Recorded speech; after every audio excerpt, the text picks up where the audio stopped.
5년 동안 제 발을 직접 씻겨주던 천사 같은 시어머니가 제 얼굴에 소금을 뿌리며 소리쳤습니다. 재벌가 3세가 우리 집안 진짜 복덩이다. 너 같은 건 이제 필요 없으니 몸만 당장 꺼져. 알고 보니 제 남편과 시댁 식구 10명은 가족이 아니라 제 재산을 노리고 투입된 전문 사기단이었습니다. 제 돈으로 명품을 휘감고 외제차를 끌며 뒤로는 제 상가 건물까지 팔아치울 음모를 꾸미고 있었던 거죠. 하지만 여러분, 진짜 축제는 이제부터 시작입니다.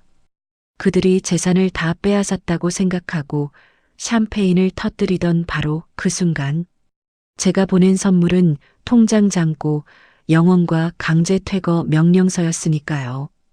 지옥불에 떨어진 10마리 하이에나들의 피눈물 나는 절규, 하와이 해변에서 날린 제 사이다 1침까지 그 소름 끼치는 전말을 낱낱이 공개합니다. 사연 시작 전 구독, 좋아요 꼭 눌러주세요. 여러분 사랑합니다. 안녕하세요. 저는 기가 막힌 우연으로 인해 위기에 빠진 줄도 몰랐던 제 인생을 구할 수 있었던 여자입니다. 사기가 판치는 요즘 세상에 전 그래도 제 주위엔 진실함이 더 많다고 믿으며 살아왔었어요. 하지만 알고 봤더니 제 곁엔 진실이라는 가면을 쓴 거짓이 뱀처럼 혓바닥을 도사리고 있었더군요. 정말 상상도 못한 일이었기에 충격도 엄청났는데요. 제 사연을 듣고 여러분 또한 항상 조심하시길 바랍니다. 그럼 시작해 볼게요. 저희 아빠는 플라스틱 제조 회사를 운영하십니다. 큰 회사는 아닌 중소기업이지만 아빠가 안정적으로 탄탄하게 운영해 오신 덕분에 저와 여동생은 넉넉하게 자랄 수 있었어요. 저는 예체능을 선택한 동생과 다르게 아빠를 돕고 싶어 대학 전공도 아빠를 도울 수 있는 길을 택하고 졸업 후엔 잠시 중견기업에서 경험을 쌓았습니다. 그리곤 4년의 경력을 쌓은 뒤 아빠 회사로 이직했지요. 그것도 정당하게 면접을 보고 꽤 괜찮은 연봉 협상까지 맞춰서요. 아빠 자식이라는 이유만으로 낙하산을 타고 싶지 않았거든요. 수정인 넌 정말 멋있는 것 같아. 아버지가 대표라고 하면 괜히 거들먹거리거나 대충대충 하는 사람도 많은데 수정이 누구보다 일도 열심히 하고 여행 같은 것도 싫어하잖아. 아직 아빠 딸인 걸 비밀로 하고 회사에 다니던 시절 절 아주 좋게 봐준 사람이 있었습니다. 그 사람이 바로 제 남편이었지요. 남편 또한 아빠 회사 직원이었는데 일도 참 열심히 하고 책임감도 남다른 사람이었죠. 유능하고 정직한 남편을 아빠도 참 아끼셨습니다. 그런 남편에게 저도 호감이 갔었습니다. 우린 제가 아빠 딸인 게 알려지기 전에 연애를 시작했는데 나중에 그 사실이 밝혀지니 남편이 크게 놀라더군요. 남편의 인품을 믿었지만 솔직히 제 배경을 더 보진 않을까 하는 걱정도 있었고요. 예전 남자친구가 그랬거든요. 하지만 남편은 이후에도 여전히 제게 불만이 있으면 솔직히 말하고 일적으로도 아닌 건 아니라고 확실히 하더라고요. 그 우직함에 더더욱 믿음이 갔습니다. 남편은 부모님이 계시긴 하지만 없는 거나 마찬가지인 처지라고 했어요. 남편에겐 여동생 은하 1명 있을 뿐이었죠. 연애 시절 남편은 자기 집에 대해 제게 말해주더라고요. 시부모님은 남편이 어릴 때부터 다툼이 정말 잦으셨다고 합니다. 아버지가 빚보증을 잘못 써서 집이 쫄딱 망했었고 그 뒤로 아버지는 맨날 술과 도박에 빠져 사셨다더군요. 그래서 맨날 집에 술 냄새가 진동하는데 어머니가 그게 좋으셨겠어? 집안 다 말아먹었으면 반성하는 척이라도 하던가.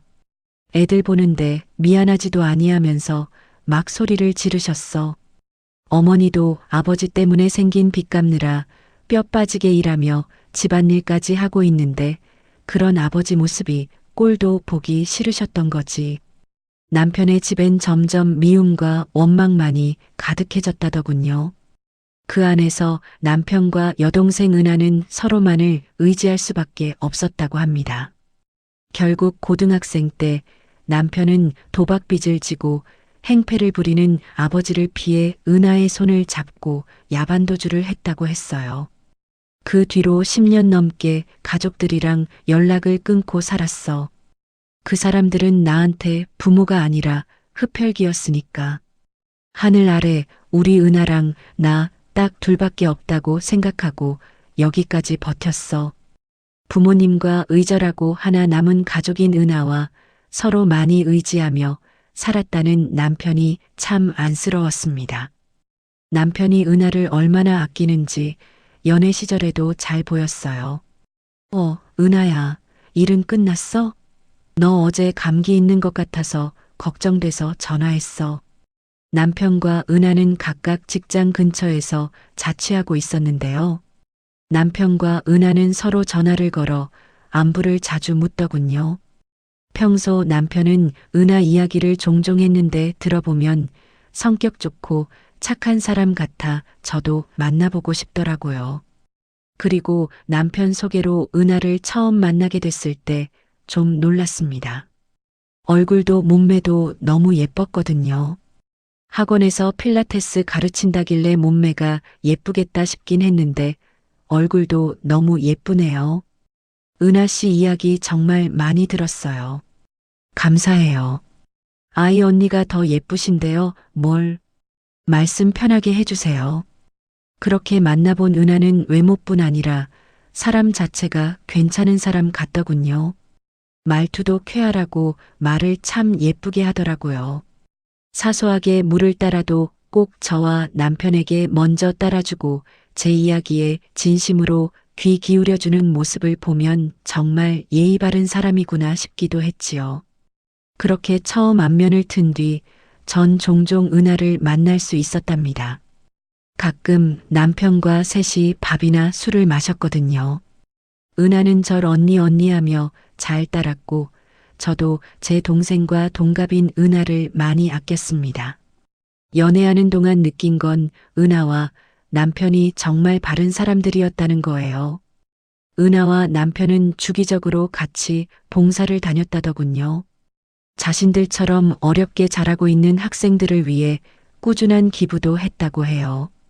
몇 번 두 사람을 따라 봉사를 가보기도 했는데 힘들긴 해도 정말 뜻깊은 시간이었답니다. 자신들도 힘들게 살았으면서 나눔의 정을 아는 두 사람이 정말 멋지다고 생각했거든요. 그런 모습을 보고 정말 힘든 와중에도 바르게 자란 사람들이구나 싶었습니다. 그렇게 존경스러운 모습을 지켜보던 전 어렵지 않게 남편과 결혼을 결심할 수 있었어요. 평소에 남편을 좋아하셨던 아빠도 늘 절 응원해주던 동생도 모두 결혼을 찬성했습니다. 하지만 엄마가 문제였죠. 부모가 멀쩡히 살아있는데 천륜을 끊고 산다는 게 보통 독한 놈이 아니고서야 할 짓이니 우리 집이 뭐가 아쉬워서 그런 결손 가정에 시집을 가. 남편이 인사를 다녀간 날 엄마는 마음에 안 드는 티를 팍팍 내시더군요. 그리고 남편이 돌아간 뒤 엄마는 거의 반대하기 시작하셨어요. 엄마, 광수 씨 진짜 착하고 바른 사람이에요. 왜 배경만 보고 색안경을 끼세요? 그래, 여보, 회사에서도 정말 인정받는 젊은이야. 난 너무 좋구만. 뭘 그래? 당신은 자식 일에 그렇게 무심하게 굴 거야? 그렇게 착한 척해도 분명히 속으로는 구렁이 같은 생각을 하고 있을 거야. 지금은 아니어도 사람 욕심이라는 게 나중엔 그렇게 변하게 되어 있어. 아유, 난 절대 반대야. 반대. 평소엔 정말 좋은 분이었기에 그렇게까지 배경만 보고 반대하실 줄은 정말 몰랐습니다. 그런데 고맙게도 남편은 엄마에게 허락을 받기 위해 최선을 다하더군요. 남편은 꾸준히 저희 집에 찾아와 엄마를 설득하고 엄마가 2주 정도 병원에 입원하셨을 땐 하루도 빠짐없이 병문안을 가기도 했습니다. 그리고 남편은 장문의 편지까지 써서 엄마에게 전달하더라고요.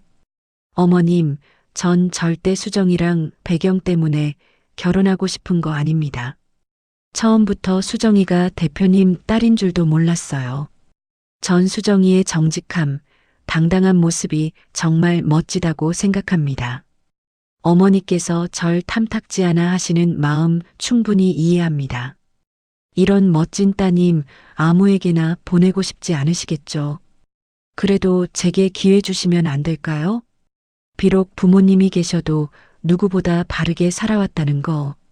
수정이랑 언젠가 태어날 저의 아이에게 누구보다 멋진 가장이 되어줄 수 있다는 거. 제가 반드시 살면서 증명해 보이겠습니다. 이런 남편의 노력과 진심 어린 호소 끝에 엄마는 드디어 결혼을 허락하셨답니다. 그래, 어디 해보게 결혼? 대신 우리 수정이 눈에 눈물 나게 하면 내가 절대 자네 가만 안 둘 거야. 알겠어. 어디 지켜보겠네. 감사합니다, 어머님. 저 정말 잘하겠습니다. 집에서도 회사에서도 정말 열심히 할게요. 엄마 감사해요. 저 진짜 잘 살게요. 그렇게 전 30대 후반의 나이로 결혼에 골인했습니다. 아빠 많이 흐뭇해하며 우리에게 신혼집도 마련해 주셨죠. 남편은 저희 부모님께 훌륭한 사위가 되어 보이고 싶다며 결혼 전 다짐대로 회사에서나 집에서나 최선을 다했죠. 회사에서도 남편은 사위라는 티를 전혀 내지 않고 밑바닥부터 묵묵히 일하며 아빠의 전폭적인 신뢰를 얻었습니다.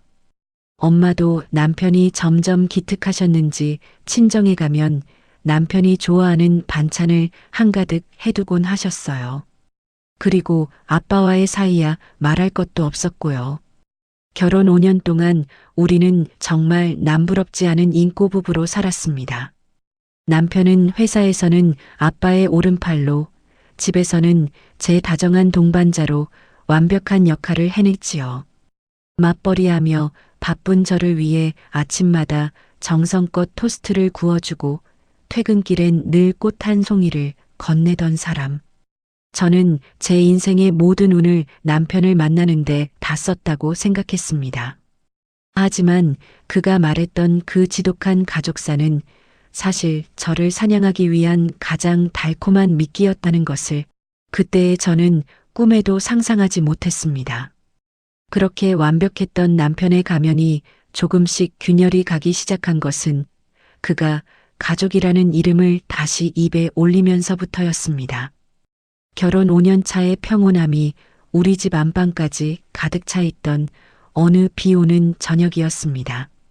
남편 광수 씨는 퇴근하자마자 현관 바닥에 주저앉아 어깨를 들썩이며 통곡하기 시작했습니다.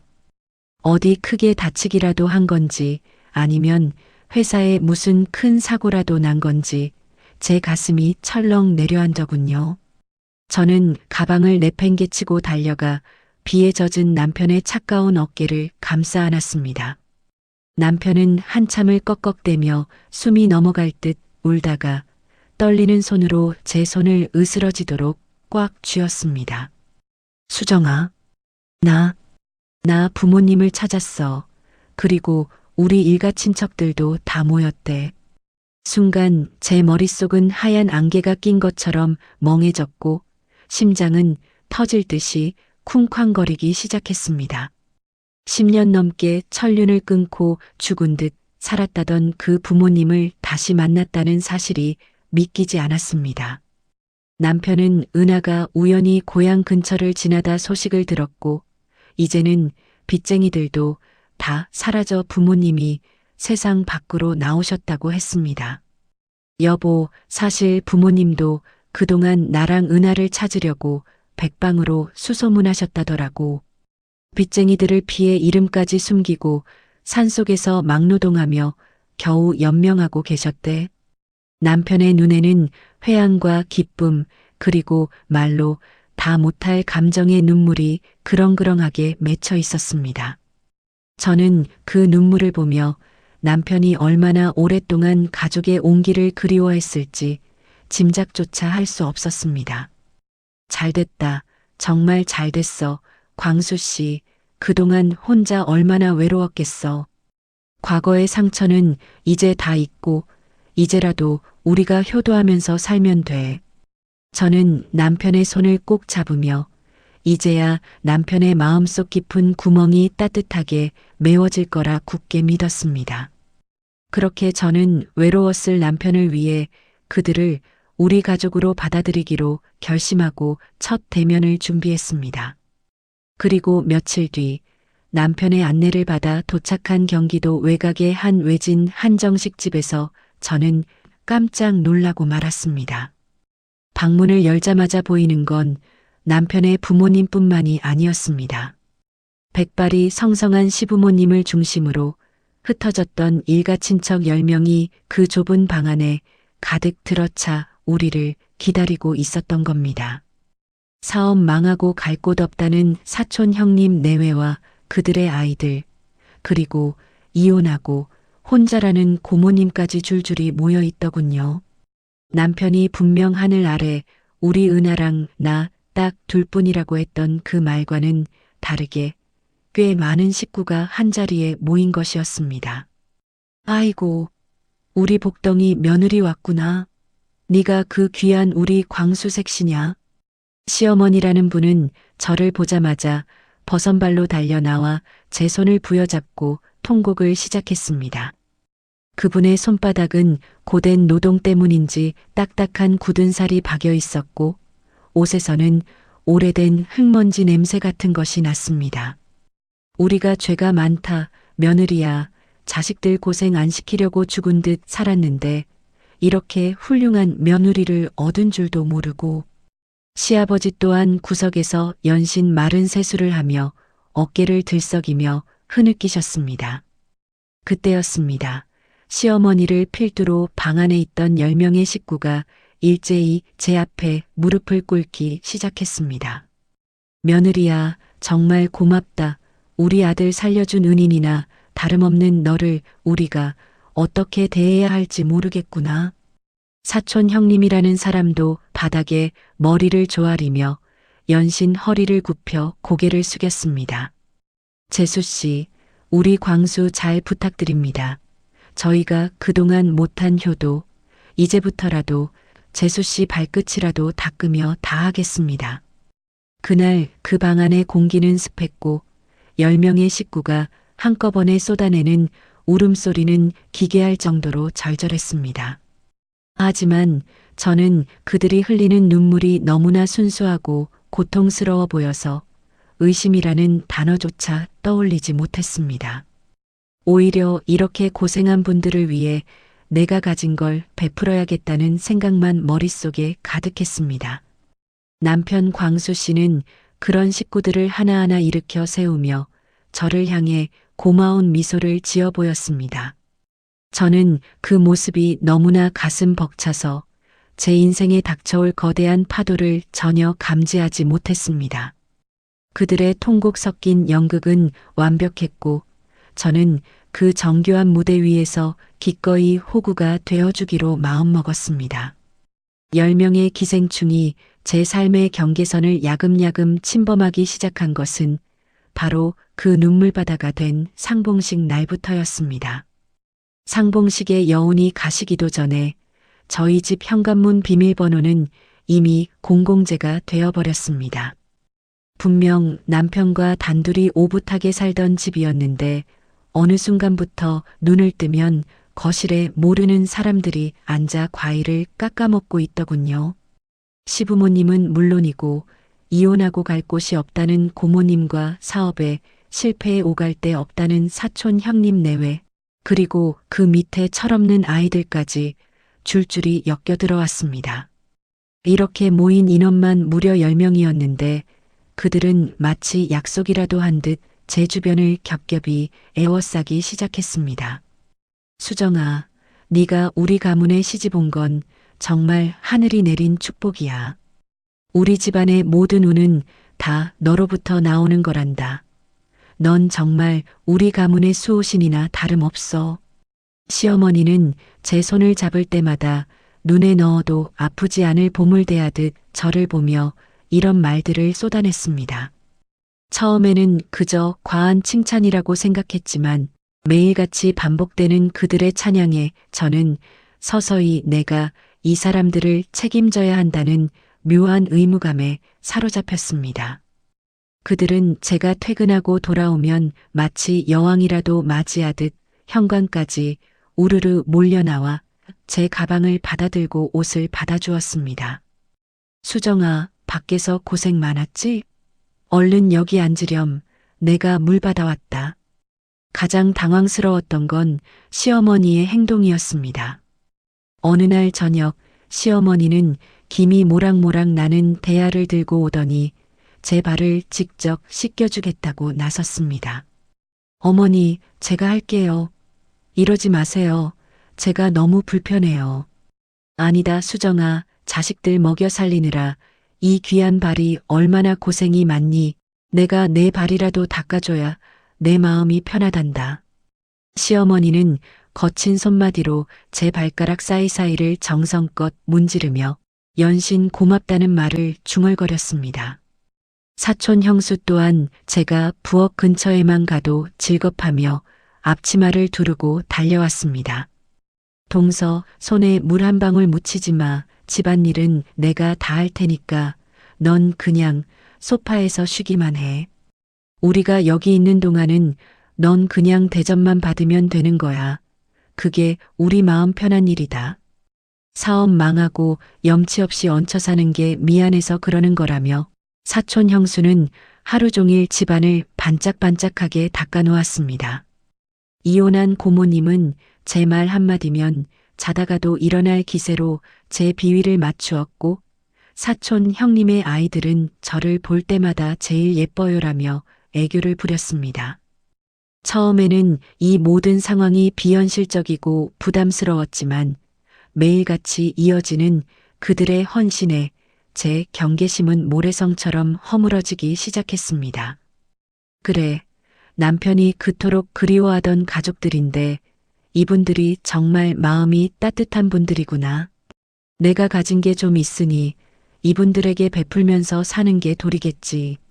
저는 어느덧 그들이 제 사생활을 침해하고 냉장고 속을 뒤지고 제 화장대를 구경하는 것조차 가족이니까라는 이유로 눈감아주게 되었습니다. 10명의 식구는 교묘하게 역할을 나누어 저를 가스라이팅하고 있었습니다.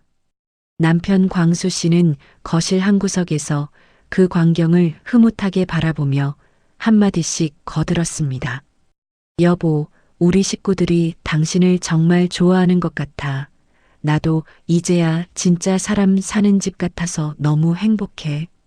그 다정한 목소리에 속아 저는 제 집이 하이에나들의 소굴로 변해가고 있다는 사실을 전혀 눈치채지 못했습니다. 그들은 제 웃음소리가 커질수록 제 경계심이 풀릴수록 더욱 치밀하게 제 경제적 상황을 파악해 나갔습니다. 제가 입는 옷의 브랜드, 제가 차는 시계의 가격, 그리고 저희 친정 아빠의 회사 규모까지 그들의 대화 주제는 늘 저와 제 돈에 맞춰져 있었습니다. 수정아, 넌 우리 가문의 수호신이니까 우리가 죽을 때까지 내 종 노릇할게. 입에 침이 마르도록 쏟아내던 그 가식적인 칭송들이 사실은 저를 꼼짝 못하게 묶어두는 족쇄였다는 것을 저는 너무나 뒤늦게 깨달았습니다. 기생할 준비를 완벽하게 마친 10마리의 하이에나는 이제 제 안방을 넘어 저희 아빠의 재산까지 입을 벌리기 시작했습니다. 저는 그들이 차려주는 독 묻은 만찬을 즐기며 서서히 파멸의 구렁텅이로 발을 내딛고 있었습니다. 저희 아빠는 자수성가하신 분답게 사람의 성실함을 세상에서 가장 귀한 가치로 여기셨습니다. 사위인 광수 씨가 5년 동안 보여준 그 지독한 성실함은 아빠의 마음을 완전히 열기에 충분하고도 남았었죠. 주말 오후 아빠가 저희 집을 방문하셨을 때 거실은 이미 10명의 시댁 식구들로 발 디딜 틈이 없었습니다. 그들은 아빠 앞에서도 세상에 없는 효자, 효부 코스프레를 하며 아빠의 마음을 녹여버렸습니다. 시어머니는 아빠의 손을 꼭 잡고 눈물을 훔치며 회장님, 저희 광수가 이런 귀한 댁에 장가를 와서 사람 구실을 합니다라며 연신 고개를 숙였습니다. 사촌 형님은 아빠의 구두를 직접 닦아드리겠다며 현관까지 달려나갔고 조카들은 아빠 주변을 맴돌며 재롱을 부렸습니다. 그 가식적인 평화로움의 속은 아빠는 깊은 한숨을 내쉬며 저를 조용히 서재로 부르셨습니다. 수정아, 내 명의로 된 그 시내 사거리 5층 상가 건물 말이다. 이제 사돈댁 식구들에게 그 건물 관리를 통째로 맡기는 게 어떠냐? 저는 깜짝 놀라 아빠를 쳐다보았지만 아빠의 눈빛은 진심으로 그들을 안쓰러워하고 계셨습니다. 광수가 그동안 가족도 없이 얼마나 외롭게 버텼겠니? 이제 저분들도 고생 그만하고 발 뻗고 주무셔야지. 거기서 나오는 임대료 수익이면 저 10명 식구들 걱정 없이 살 수 있을 거다. 그게 사위에 대한 내 선물이고 사돈댁에 대한 돌이 아니겠니? 아빠의 그 따뜻하고 파격적인 제안에 거실로 나온 시댁 식구들은 또다시 통곡의 바다를 이루었습니다. 시어머니는 아빠 발치에 엎드려 이 은혜를 어찌 갚아야 할지 모르겠습니다라며 바닥을 쳤고 사촌 형님은 목숨 걸고 건물을 지키겠습니다라고 소리쳤습니다. 그날 이후 제 명의의 상가 건물 관리소에는 금세 시댁 식구들이 하나씩 자리를 차지하고 앉았습니다. 사촌 형님은 어느새 관리소장이라는 명함을 파서 책상 위에 떡하니 올려두었더군요. 이혼했다던 고모님은 격리 자리를 꿰차고 앉아 건물의 모든 장부를 주물럭거리기 시작했습니다. 나머지 친척들도 환경미화니 보안관리니 하는 명목으로 월급 목록에 이름을 올렸습니다. 그런데 상가 관리를 맡긴 지 채 한 달도 되지 않아 그들의 모습은 소름 끼치게 변해갔습니다. 어제까지 시장에서 사온 소박한 옷차림이던 시어머니의 어깨에는 수백만 원짜리 명품 가방이 걸려 있었습니다. 수정아, 내가 건물주 어머니인데 너무 없어 보이면 세입자들이 무시한다더라. 그래서 이거 하나 장만했다. 시어머니는 가방 로고가 잘 보이도록 제 앞에서 연신 어깨를 들썩이며 자랑을 늘어놓았습니다. 사촌 형님 또한 어디서 구했는지 번쩍이는 독일제 외제차를 끌고 나타나 관리소 앞에 보란듯이 주차해 두었더군요. 재수 씨, 건물 관리는 체면입니다. 똥차 끌고 다니면 월세 독촉해도 콧방귀도 안 끼거든요. 그들은 상가 수익이 들어오는 족족 자신들을 치장하는데 쏟아붓기 시작했습니다.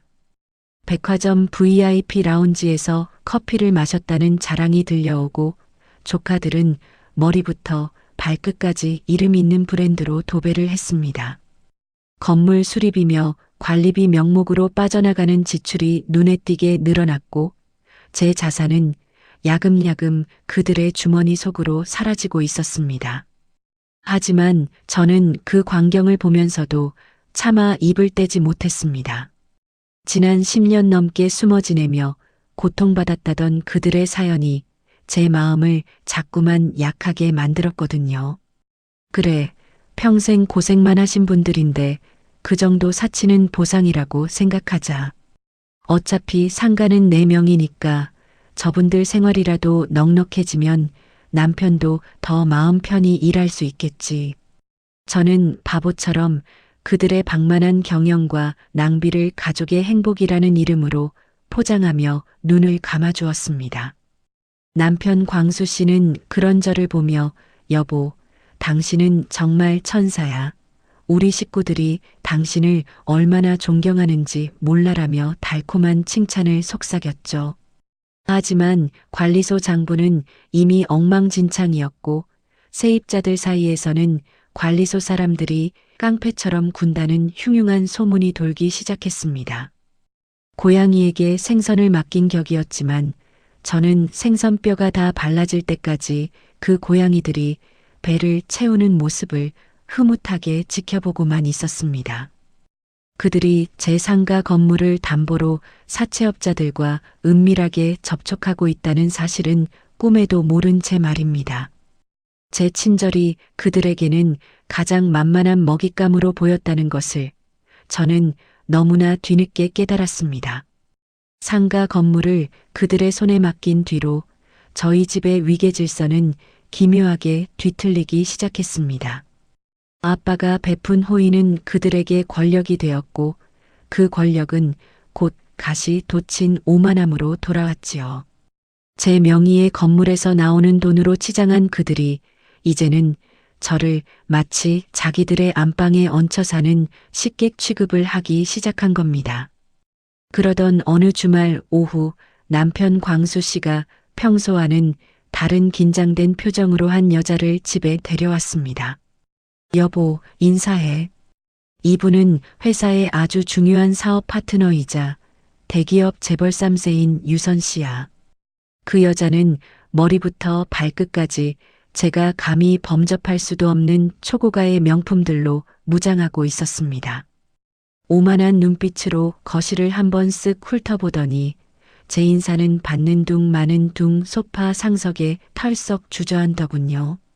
남편의 소개가 끝나자마자 거실에 모여있던 시댁 식구 10명이 약속이라도 한 듯 일제히 들고 일어났습니다. 아이고, 귀하신 분이 누추한 곳에 오셨네. 어서 오세요. 시어머니는 버선발로 달려나가 유선의 손을 맞잡으며 거의 숭배에 가까운 표정을 지었습니다. 어제까지만 해도 제 발을 씻겨주겠다던 그 손이 이제는 유선의 코트 자락을 정성스레 받아들고 있었습니다. 사촌 형수는 주방으로 달려가더니 제가 아끼던 최고급 찻잔 세트를 꺼내 오더군요. 수정아, 멍하니 있지 말고 여기 과일 좀 더 예쁘게 깎아와라. 유선 씨처럼 귀한 분은 이런 거 아무거나 안 드신단다. 시어머니의 그 서슬 퍼런 명령에 저는 제 귀를 의심할 수밖에 없었습니다. 제 집에서 제가 산 과일을 제 남편이 데려온 여자에게 대접하기 위해 제가 수발을 들어야 한다니요.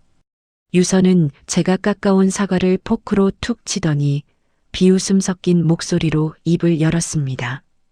광수 씨 부인은 참 소박하시네요. 요즘 이런 중소기업 집안은 다 이렇게 수수하게 지내나 봐요. 그 무례한 한마디에 시댁 식구들은 약속이라도 한 듯 낄낄거리며 맞장구를 쳤습니다. 말씀도 마세요, 유선 씨. 우리 수정이가 참 검소하긴 한데 가끔은 너무 안 꾸며서 저희가 다 창피할 정도라니까요. 이혼했다던 고모님은 제 얼굴을 빤히 쳐다보며 대놓고 면박을 주었습니다. 그들은 제가 보는 앞에서도 유선을 상전 모시듯 하며 은근히 저와 비교하며 저를 깎아내렸습니다. 유선이 한마디를 하면 10명의 식구가 입을 모아 찬양을 늘어놓는 통에 저는 제 집 거실에서 이방인이 된 기분이었습니다. 남편 광수 씨는 그런 유선을 보며 평소 제게는 보여주지 않던 황홀한 눈빛을 보내고 있었습니다. 그 눈빛, 그 미묘한 공기, 여자로서의 직감이 제 뇌리에 경고등을 켜기 시작했습니다. 광수 씨, 아무리 사업 파트너라지만 주말에 집까지 데려오는 건 좀 실례 아니야? 밤늦게 유선이 돌아간 뒤 제가 조용히 묻자 남편은 오히려 적반하장으로 화를 냈습니다. 여보, 당신은 사람이 왜 그렇게 속이 좁아? 유선 씨가 우리 회사에 얼마나 큰 투자를 해줄 사람인데 당신이 그렇게 무례하게 굴어서 유선 씨가 마음 돌리면 장인어른 사업은 어떡할 거야? 제발 정신 좀 차려.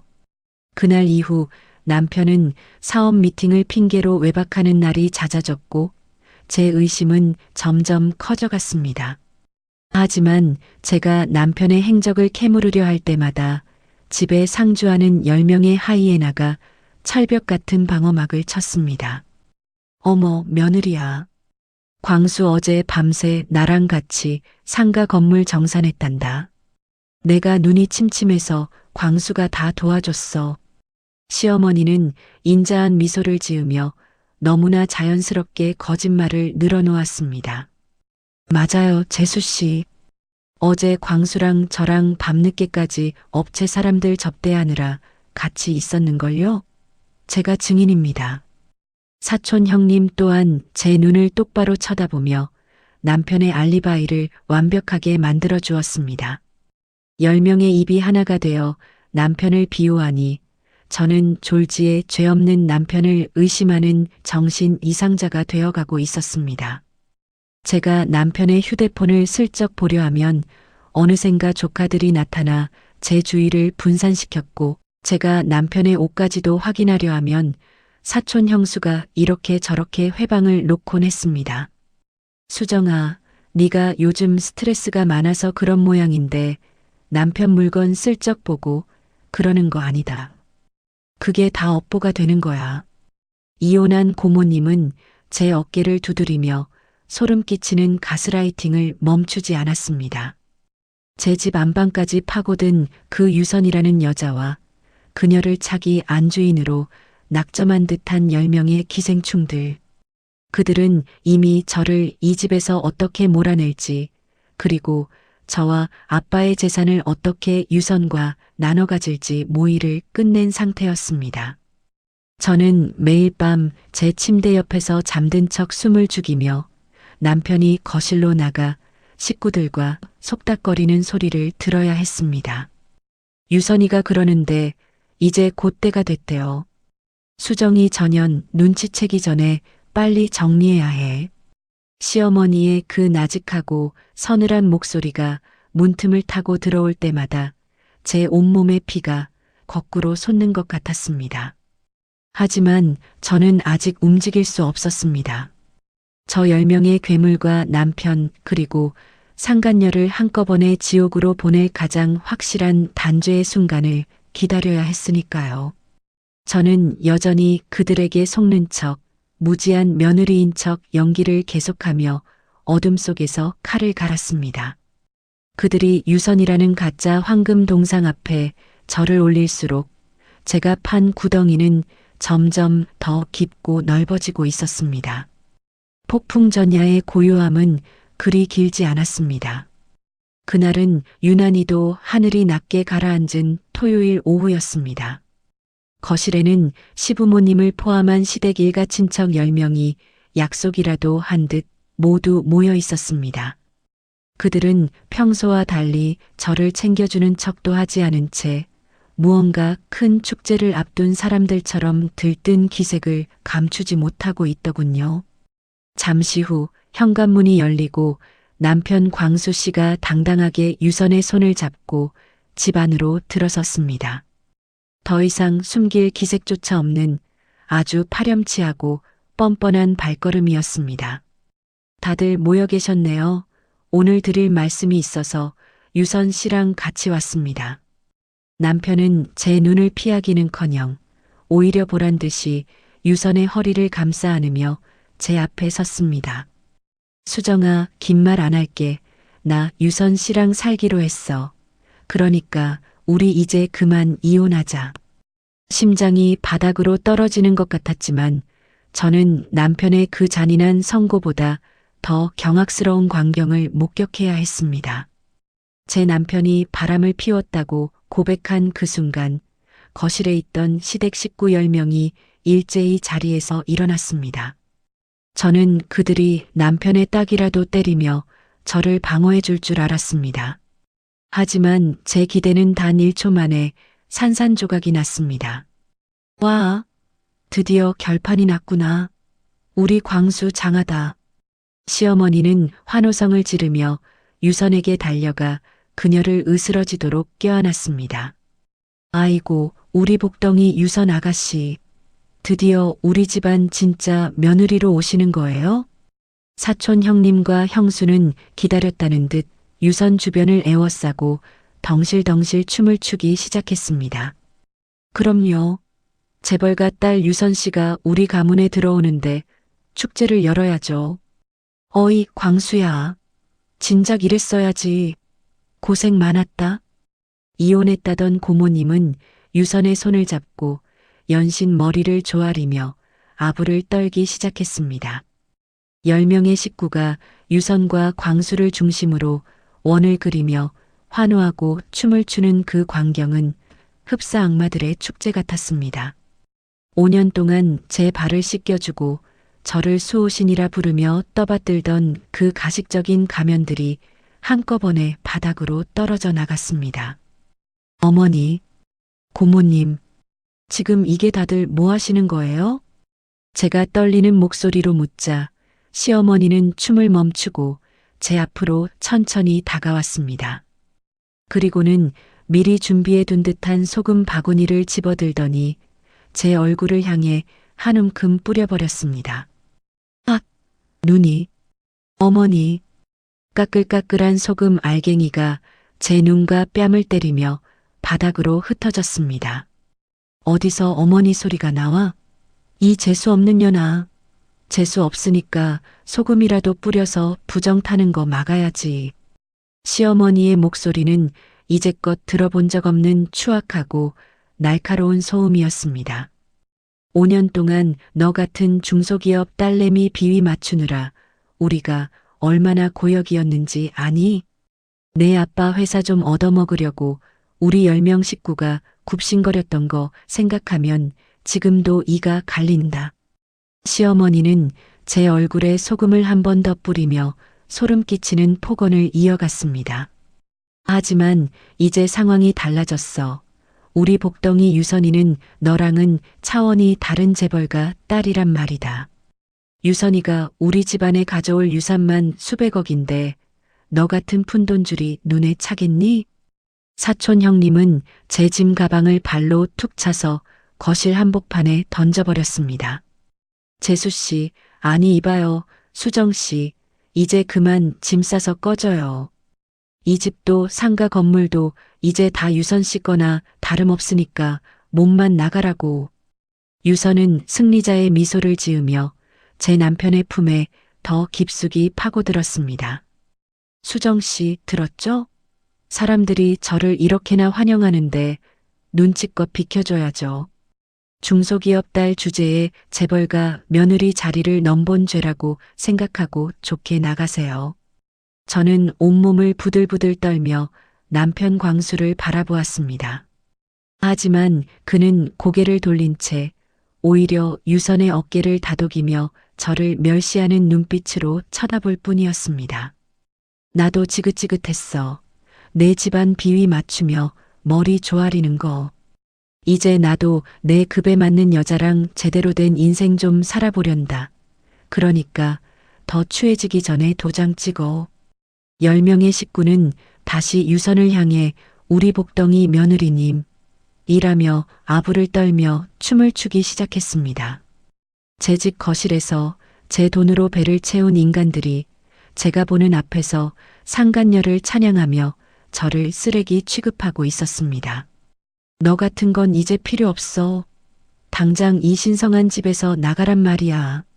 시어머니의 마지막 고함과 함께 소금이 한 번 더 제 머리 위로 쏟아졌습니다.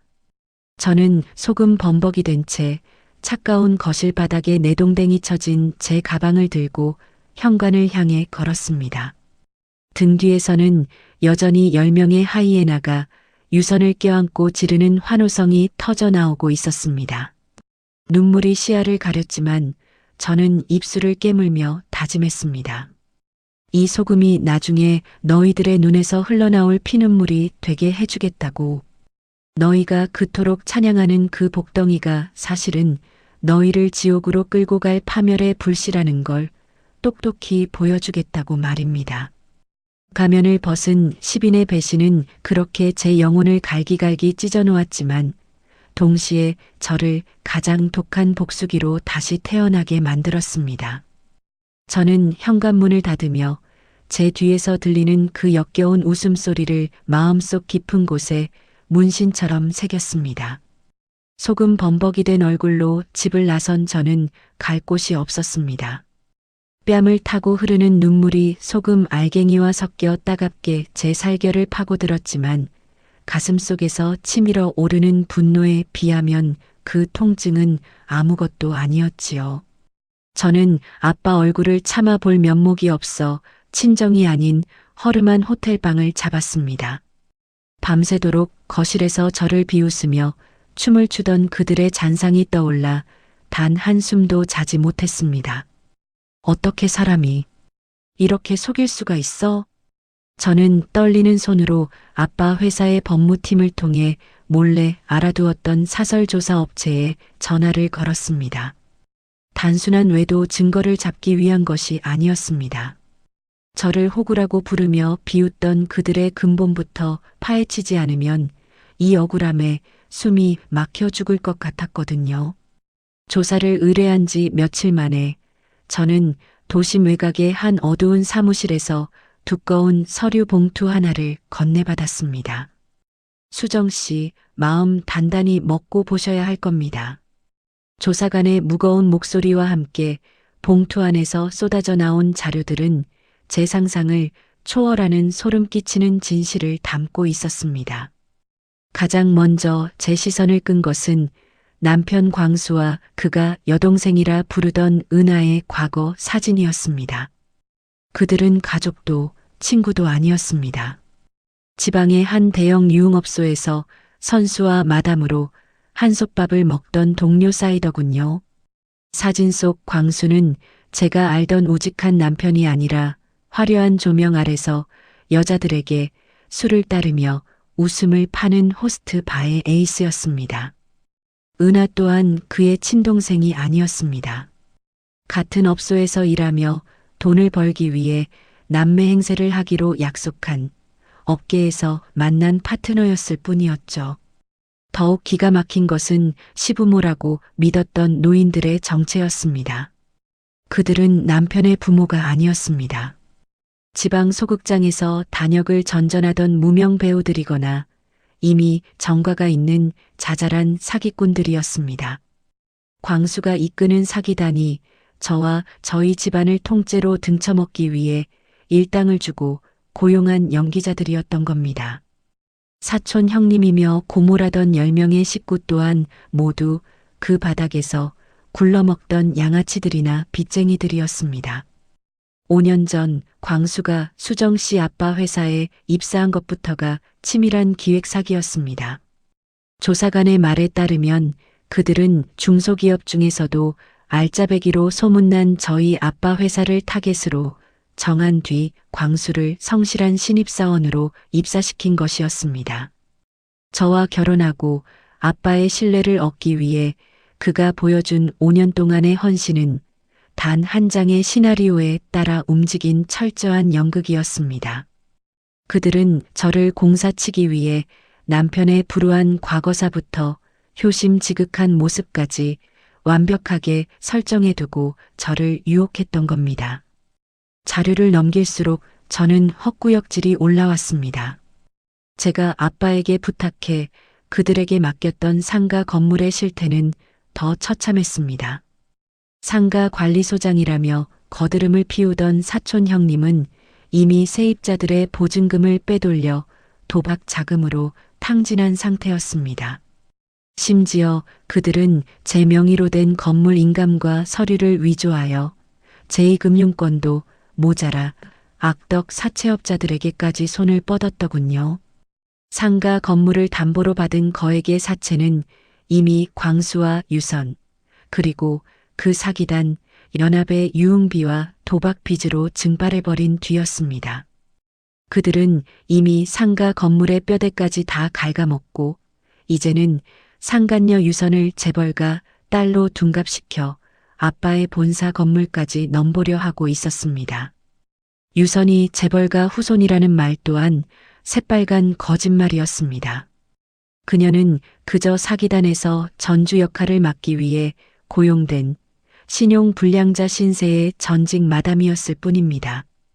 그들은 이미 저를 이혼으로 몰아낸 뒤 상가 건물의 경매가 넘어가기 전에 현금을 챙겨 해외로 도주할 완벽한 계획을 세워두고 있었습니다. 이것들이 감히 우리 아빠의 피땀 눈물을. 저는 서류를 꽉 쥐었습니다. 손끝이 하얗게 변할 정도로 분노가 치밀었지만 동시에 머릿속은 얼음처럼 차갑게 식어갔습니다. 그들은 저를 감정에 휘둘리는 멍청한 여자라고 믿고 있겠지만 저는 그렇게 호락호락하게 당해줄 생각이 없었습니다. 5년 동안 가족이라 믿고 정을 준 대가가 소금 세례와 배신이라면 저 또한 그들에게 그에 걸맞은 지옥을 선물해야 했습니다. 조사관이 내민 마지막 서류에는 그들이 사채업자들에게 보낸 담보 설정 계약서 사본이 들어 있었습니다. 이자 한 번만 더 밀리면 상가 건물이 경매로 넘어가게 될 일촉즉발의 상황이었습니다. 그들은 제 숨통을 조이고 있다고 생각하며 샴페인을 터뜨리고 있겠지요. 하지만 그들이 샴페인을 터뜨리는 그 순간이 그들이 판 무덤에 스스로 들어가는 순간이 될 것임을 저는 확신했습니다. 저는 호텔방 창밖을 내다보며 결심했습니다. 사기단의 연극이 완벽했다면 저는 그 연극의 대미를 장식할 반전의 각본을 직접 쓰기로 했습니다. 그들이 그토록 사랑하는 돈, 그 돈 때문에 서로를 물어뜯고 절규하게 만들 치밀한 복수의 덫을 놓기 시작했습니다. 저는 이제 더 이상 울지 않았습니다.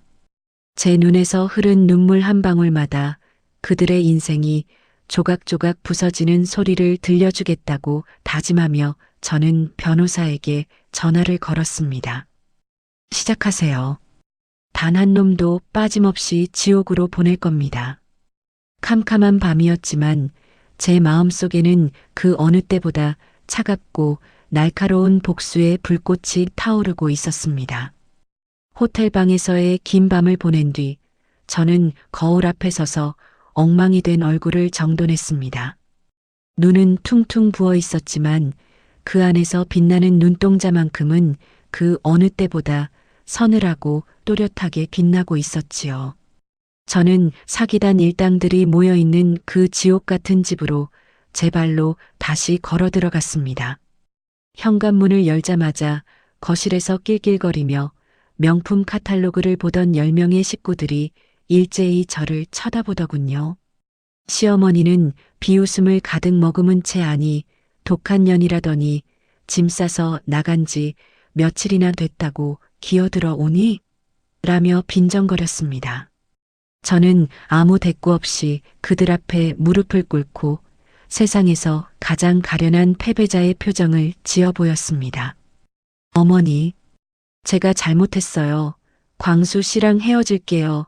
하지만 저도 준비할 시간이 필요해서 그래요. 지금 당장 이혼하면 아빠가 가만 안 계실 거고, 그럼 상속받을 그 재산도 복잡해질 수 있잖아요. 재산이라는 단어가 나오자마자 하이에나들의 귀가 일제히 쫑긋 세워지는 것이 보였습니다. 저는 유선이 재벌가의 딸이라는 거짓말을 철석같이 믿는 척하며 그녀의 눈치를 보는 연기를 시작했습니다. 일주일만, 그때까지만 제가 조용히 옆에 있게 해주세요. 어차피 광수 씨 마음은 유선 씨에게 갔으니 저는 재산 정리만 깔끔하게 도와주고 물러날게요. 제 말에 남편 광수와 유선은 서로 의미심장한 눈빛을 교환하더니 이내 승리자의 미소를 지으며 고개를 끄덕였습니다. 그들은 저를 완전히 굴복시킨 호구라고 확신한 듯 그날부터 저를 투명인간 취급하며 대놓고 파티를 벌이기 시작했죠. 저는 그들의 탐욕에 기름을 붓기 시작했습니다. 어차피 유선 씨 돈 들어오면 이 정도 명품은 껌값일 텐데 지금부터 미리 품위 유지 좀 하시는 게 어때요? 저는 제가 관리하던 가족 카드의 한도를 최고치로 높여주고 그들에게 나중에 유선 씨가 다 갚아줄 텐데 뭐가 걱정이냐며 부추겼습니다.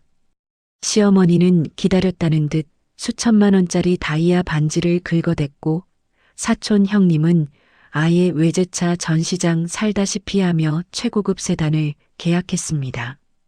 심지어 그들은 유선의 가짜 재벌 배경을 담보로 사채업자들에게 돈을 빌려 도박판을 벌이기까지 하더군요.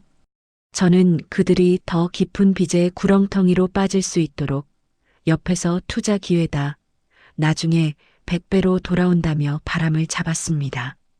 그들이 가짜 황금빛 꿈에 취해 흥청망청 시간을 보내는 동안 저는 본격적으로 영혼의 함정을 설계하기 시작했습니다. 가장 먼저 한 일은 제 명의로 되어 있던 5층 상가 건물을 비밀리에 처분하는 것이었습니다. 아빠의 인맥을 동원해 믿을 만한 부동산 중개인을 섭외했고 시세보다 조금 낮은 가격으로 급매물을 내놓았습니다. 상가 관리소에 앉아 명품 타령이나 하던 사촌 형님과 고모님은 제가 건물을 팔고 있다는 사실을 꿈에도 몰랐지요. 저는 건물을 매입할 사람에게 현재 관리인들이 불법 점유 중이니 잔금 치르는 날 용역을 동원해 강제 집행하라는 조건까지 걸었습니다. 건물 매각 대금이 입금되던 날 저는 그 거액을 확인하며 전율을 느꼈습니다. 하지만 여기서 멈추지 않았습니다. 저는 제 명의의 모든 예금과 적금을 해지했고 집안의 보석과 현금화할 수 있는 모든 자산을 싹싹 긁어 모았습니다. 그 돈을 전부 달러로 환전하여 미리 만들어둔 해외법인 계좌로 분산 송금했습니다. 국내 통장에는 단 1원도 남기지 않았고 그들이 쓰고 있는 카드는 이미 연체 한도까지 꽉 찬 껍데기뿐인 상태로 만들었습니다. 밤마다 거실에서 터져나오는 그들의 웃음소리를 들으며 저는 텅 빈 제 통장 잔고 숫자를 확인하고 또 확인했습니다. 영원. 그 숫자가 주는 서늘한 쾌감은 그 어떤 보석보다도 아름다웠습니다. 그들은 곧 자신들이 발붙이고 있는 땅이 사라졌음을, 타고 다니는 차가 남의 것임을, 그리고 자신들의 인생이 통째로 압류당했음을 깨닫게 될 것입니다. 저는 유선에게 다가가 유선 씨, 우리 광수 씨 잘 부탁드려요. 제가 상가 서류도 다 정리해 뒀거든요라며 비굴하게 웃어주었습니다. 유선은 제 어깨를 툭 치며 역시 중소기업 딸이라 그런지 자빌 하나는 끝내주게 잘하네요라며 저를 조롱하더군요. 저는 그 모욕을 달콤하게 삼켰습니다. 그녀가 밟고 서 있는 그 자리가 바로 제가 판 거대한 무덤의 입구라는 사실을 알고 있었으니까요. 모든 자산 이동을 마친 날 저는 하와 이행편도 티켓을 예매했습니다. 사기단 일당들은 화려한 파티를 준비하며 정신이 팔려 있었습니다. 파티 날짜에 맞춰 상가 건물의 명도 소송 집행일이 잡혔고 모든 금융거래, 정지 명령도 예약되었습니다. 그들은 자신들이 왕이 될 것이라 믿고 축배를 들고 있겠지만 저는 그들이 지옥불에 떨어지는 순간을 가장 높은 곳에서 지켜볼 준비를 마쳤습니다. 독한 며느리가 설계한 덫은 이제 완벽하게 세워졌고 하이에나들은 제 발로 그 덫 안에 들어가 샴페인을 터뜨리고 있었습니다. 저는 이제 짐을 쌀 필요도 없었습니다. 이미 제 모든 것은 달러로 변해 바다 건너편에서 저를 기다리고 있었으니까요. 저는 마지막으로 아빠에게 짧은 메시지를 남기고 조용히 집을 나섰습니다. 아빠, 이제 다 끝났어요. 저 하와이 가서 좀 쉬다 올게요. 현관문을 닫는 제 등 뒤로 시어머니의 교만한 웃음소리가 다시 한번 거실을 울렸습니다. 그 웃음이 곧 비명으로 변할 시간이 12시간도 채 남지 않았다는 사실이 저를 소름 끼치게 흥분시켰습니다. 마침내 사기단 일당이 그토록 기다리던 호화로운 파티 날이 밝았습니다. 도심 속 가장 화려하다는 호텔 연회장은 입구부터 화려한 화환과 명품 향수 냄새로 가득 차 있었지요. 10명의 시댁 식구는 제가 준 카드로 머리부터 발끝까지 수천만 원어치 명품을 휘감고 주인공처럼 거들먹거리고 있었습니다. 시어머니는 수억대 재벌가 안주인이라도 된 양거만한 표정으로 하객들에게 인사를 건네고 있었고 사촌 형님은 외제차 키를 손가락에 끼워 돌리며 기세등등하게 굴었습니다. 아이고, 드디어 우리가 빛을 보는구나. 시어머니는 유선의 손을 꼭 잡고 연신 싱글벙글 웃으며 제 욕을 안주 삼아 사람들과 수다를 떨었습니다. 상간녀 유선은 가짜 다이아몬드 티아라를 쓰고 마치 여왕처럼 소파에 앉아 승리의 샴페인을 들이켜고 있었지요. 남편 광수 또한 이제 중소기업 사위로 가장해 모든 재산을 훔쳤다는 망상에 빠져 입이 귀에 걸려 있었습니다. 파티가 절정에 달해 모두가 건배 제의를 하려던 바로 그 순간 연회장 문이 거칠게 열리며 검은 양복을 입은 사내들이 들이닥쳤습니다. 축하해 주러 온 하객인 줄 알고 반기려던 사촌 형님의 얼굴이 순식간에 사색이 되었습니다. 그들은 다름 아닌 상가 건물의 새로운 주인과 법원에서 나온 집행관들이었습니다. 강광수 씨, 그리고 여기 계신 관리인 여러분, 관리하시는 건물은 이미 3일 전 매각 절차가 완료되었습니다. 새 주인이 내민 등기부 등본과 퇴거 명령서를 본 사촌 형님은 들고 있던 샴페인 잔을 바닥에 떨어뜨렸습니다. 그게 무슨 소리야? 이 상가는 우리 수정이 건데. 당신들 뭐야? 시어머니가 비명을 지르며 달려들었지만 집행관은 냉정하게 서류를 들이밀었습니다. 이수정 씨가 이미 건물을 매각했고 잔금까지 모두 치러진 상태입니다. 지금 이 시각부로 상가관리소에 있는 모든 짐은 강제 집행 대상이며 여러분은 즉시 이곳에서 나가야 합니다. 연회장은 순식간에 찬물을 끼얹은 듯 조용해졌고 하객들은 수군거리며 뒷걸음질 치기 시작했습니다. 하지만 지옥은 이제 막 문을 열었을 뿐이었습니다. 호텔 지배인이 창백한 얼굴로 달려와 남편 광수의 앞을 막아섰습니다. 강광수 고객님, 방금 결제하신 대관료와 식대 카드가 모두 정지된 것으로 나옵니다. 당황한 광수가 다른 카드를 꺼내 긁어댔지만 기계에서는 차가운 경고음만 울려 퍼졌습니다. 잔액 부족입니다. 한도 초과입니다. 정지된 카드입니다. 연달아 터지는 경고음에 시댁 식구 10명이 각자 주머니에서 카드를 꺼내 던졌지만 결과는 모두 마찬가지였습니다. 그들이 그토록 믿고 긁어대던 모든 카드는 제가 이미 한도를 줄이고 정지시켜버린 껍데기뿐이었으니까요. 그때 연회장 창밖으로 요란한 견인차 사이렌 소리가 들려왔습니다. 사촌 형님이 창가로 달려가 비명을 질렀습니다. 내 차가 왜 끌려가? 저거 리스비 다 냈단 말이야. 하지만 리스비는커녕 제가 이미 모든 계약을 해지하고 차량 압류 절차를 밟아놓은 상태였습니다. 그들이 자랑하던 외제차들이 차례대로 견인차에 매달려 끌려가는 모습은 그야말로 장관이었습니다. 이 모든 아수라장 속에서 가장 가관이었던 건 상간녀 유선의 정체가 탈로 나는 순간이었습니다.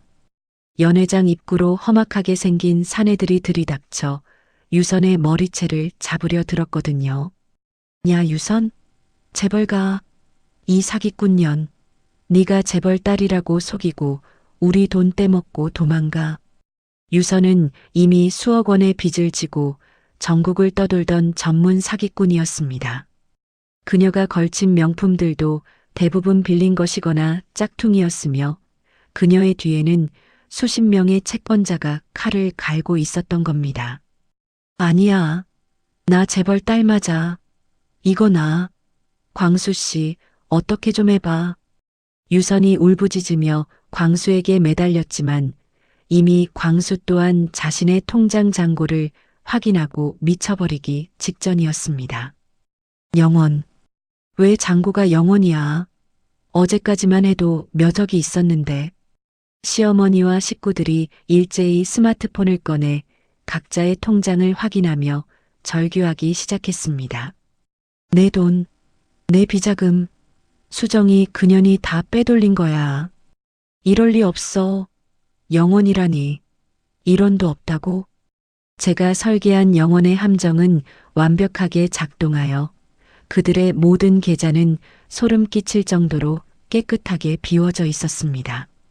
사기단 10명은 이제 명품 옷을 입은 거지에 불과했습니다. 호텔 직원들은 즉시 그들의 화려한 옷차림을 비웃으며 연회장 밖으로 끌어내기 시작했습니다. 돈 없으면 나가세요. 어디서 사기꾼들이 호텔 파티를 벌여. 시어머니는 바닥에 주저앉아 머리를 쥐어뜯으며 통곡했고 광수는 유선의 멱살을 잡고 흔들며 소리를 질렀습니다. 유선 또한 광수의 얼굴에 침을 뱉으며 악을 써댔습니다. 너는 뭐 잘난 줄 알아?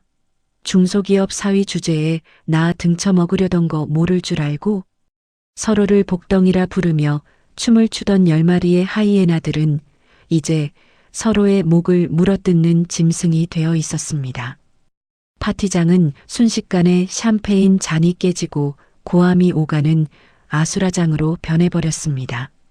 하객들은 이미 모두 도망갔고 화려했던 조명 아래 남은 건 추악한 본색을 드러낸 사기단 일당의 비명뿐이었습니다.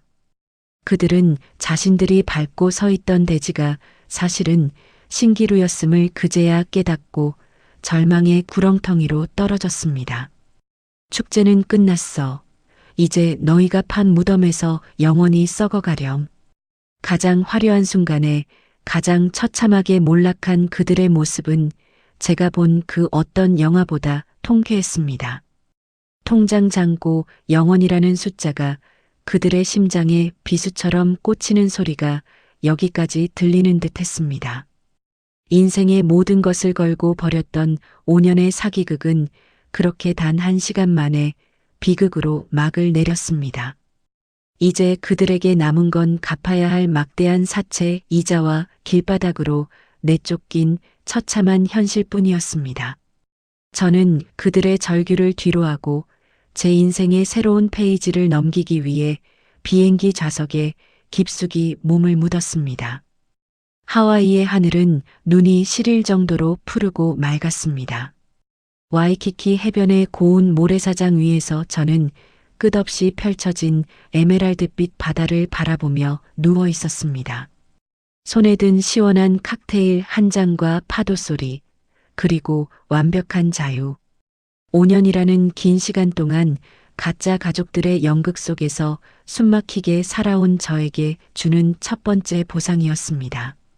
한국에서는 지금쯤 난리가 났겠지요. 평화로운 휴식을 즐기던 그때 선배들 옆에 놓아둔 제 휴대폰이 요란하게 진동하기 시작했습니다. 저는 직감적으로 누가 전화를 걸었는지 알 수 있었습니다. 잠시 망설이다 통화 버튼을 누르고 스피커폰으로 전환하자마자 귀가 찢어질 듯한 비명이 터져 나왔습니다. 이 독한 년아, 이수정, 너 지금 어디야? 당장 나타나지 못해. 전 시어머니라 불렸던, 아니 그 사기단의 노련한 연기자였던 노파의 목소리였습니다. 그녀의 목소리는 예전의 인자함은 눈 씻고 찾아볼 수 없을 정도로 추악하고 표독스럽게 변해 있었습니다. 어머, 누구신데 전화를 해서 소리를 지르세요? 매너가 없으시네요. 저는 선글라스를 고쳤으며 아주 차분하고 여유로운 목소리로 대답했습니다. 제 여유로운 반응에 노파는 더욱 미친 듯이 발악하며 울부짖었습니다. 내 상가 돌려내. 네가 감히 그걸 팔아치워. 우리 식구 10명 다 길바닥에 나앉게 생겼단 말이야. 지금 당장 취소해. 안 그러면 내가 너 가만 안 둬. 경찰에 신고할 거야. 이 사기꾼년아. 그녀의 입에서 사기꾼이라는 단어가 나오자 저도 모르게 헛웃음이 터져 나왔습니다. 어머니, 아니 아줌마. 사기는 본인들이 5년 동안 친 게 사기고요. 제 명의 건물을 제가 판 게 무슨 사기예요? 그리고 그 상가가 왜 아줌마 거예요? 우리 아빠가 제 이름으로 사준 건데 고양이한테 잠시 생선 맡겼다고 그 생선이 고양이 거 되나요? 지금 길바닥이라면서요? 명품 옷 입고 길바닥에 앉아 있으니 지나가는 사람들이 돈이라도 좀 던져주던가요? 제 일침의 노파는 숨이 넘어갈 듯 꺽꺽거리며 옆에 있던 누군가에게 전화를 넘겼습니다. 이번에는 남편이었던, 아니 사기단의 행동대장이었던 광수의 목소리가 들려왔습니다. 수정아, 제발. 내가 잘못했어. 우리가 다 잘못했으니까 일단 한국으로 돌아와서 얘기하자. 지금 사채업자들이 들이닥쳐서 우리 죽이겠다고 난리야. 유선이 그녀는 돈 한 푼 없다고 도망갔어. 네가 빼돌린 그 돈 조금만 돌려주면 내가 평생 내 개가 되어서 살게. 제발 우리 좀 살려줘. 광수의 비굴한 목소리를 들으니 5년 전 그가 보여준 우직한 모습이 떠올라 소름이 돋았습니다. 광수 씨, 연기는 이제 그만해. 당신이 말했던 그 영원이라는 숫자, 그게 당신들의 진짜 가치야. 유흥업소 선수 출신들이 중소기업 사위랑 재벌가 딸 노릇하느라 고생 많았는데 이제 본업으로 돌아가야지. 아, 참. 내가 당신들이 상가 담보로 위조 서류 만들어서 사채 쓴 거 이미 검찰에 고발장 접수하고 왔어. 그 말을 들은 광수의 숨소리가 멈췄고 수화기 너머로 사촌 형님과 고모라던 인간들의 절규가 들려왔습니다. 사기단 동료들끼리 감방 가서 오순도순 가족 모임하면 되겠네.